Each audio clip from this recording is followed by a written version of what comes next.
5e is the final edition of D&D. That's right, there's not going to be a 6e, 7e, or anything else as long as Wizards of the Coast has anything to say about it.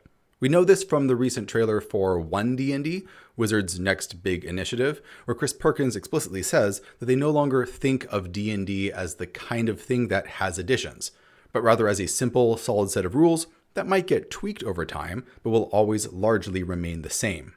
This strategy makes a lot of sense once you look at Wizards' overall game plan.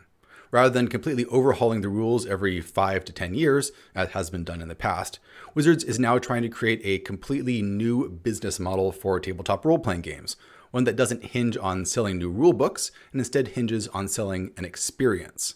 One DnD is going to include not just some streamlined and tweaked rules, which will remain compatible with all previous 5e adventures. It's also going to include the D&D Beyond app, integrated into a gorgeous 3D virtual tabletop program built using Unreal 5. With these three products, Wizards is aiming to create a complete D&D package, an evergreen ecosystem that can quickly teach new players and dungeon masters and give them all the tools they need to make playing as intuitive and seamless as possible.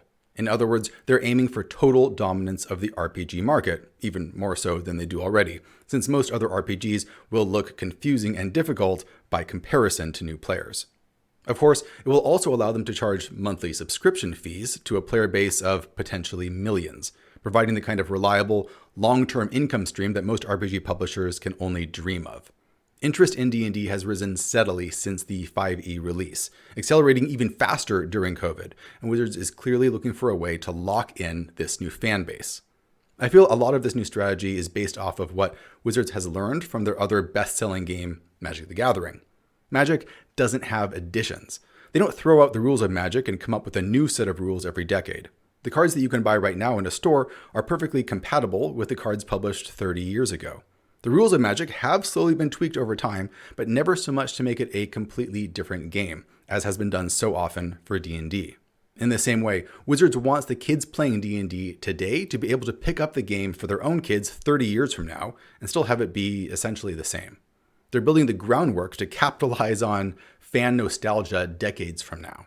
They've also learned their lesson from the 4E fiasco, where they changed the rules so much that they split their fan base and created a major competitor in the process. They are never going to let that happen again.